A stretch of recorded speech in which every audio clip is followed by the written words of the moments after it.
Thomas Goes Fishing. From the Railway Series. Book 4. Tank Engine Thomas Again. Published 1949, Great Britain. Written by the Reverend W. Awdry.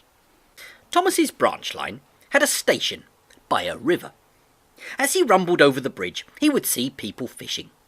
Sometimes they stood quietly by their lines, and sometimes they were actually bringing fish out of the water. Thomas often wanted to stay and watch, but his driver said, "No, what would the fat controller say if we were late?"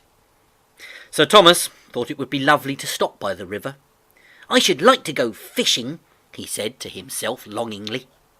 Every time he met another engine, he would say, "I want to fish," and they all answered, "Engines don't go fishing." "Oh, silly stick-in-the-muds," he would snort impatiently. Thomas generally had to take in water at the station by the river. One day he stopped as usual, and his fireman put the pipe from the water tower into his tank. Then he turned the tap, but it was out of order, and no water came out. "Bother," said Thomas, "I am thirsty."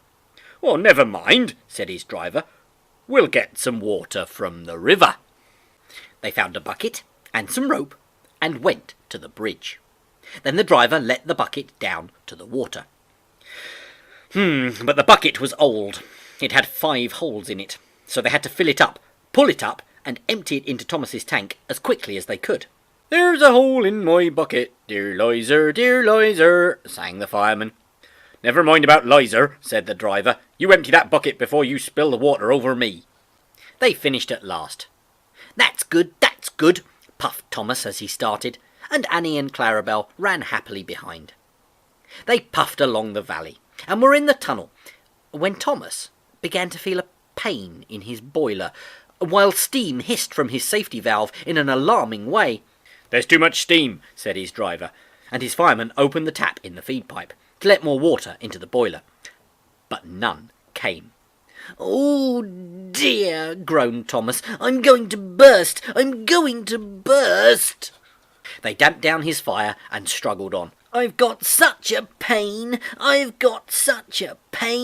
Thomas hissed.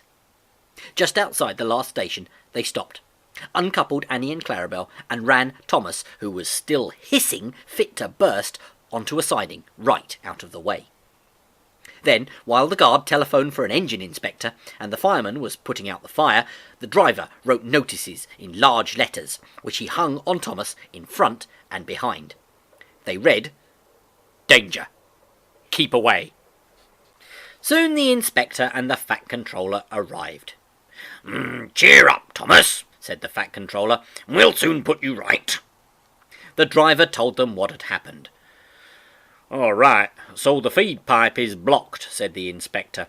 "I'll just look in the tank." He climbed up and peered in. Then he came down again.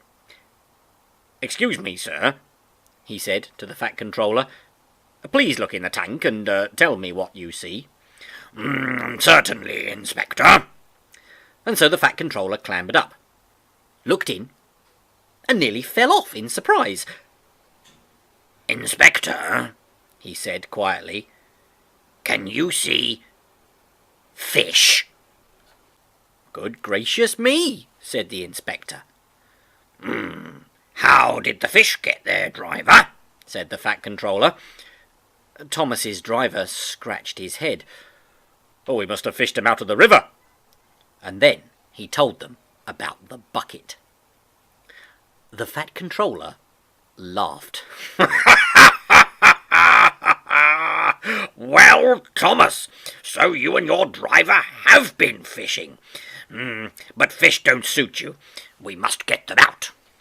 So the driver and the fireman fetched rods and nets, and they all took turns at fishing in Thomas's tank, while the fat controller told them how to do it. When they had caught all the fish, the station master gave them some potatoes. The driver borrowed a frying pan, while the fireman made a fire beside the line and did the cooking. And then they all had a lovely picnic supper of fish and chips. "That was good," said the fat controller as he finished his share. But fish don't suit you, Thomas. You mustn't do that again. No, sir, I won't, said Thomas. Engines don't go fishing. It's too uncomfortable.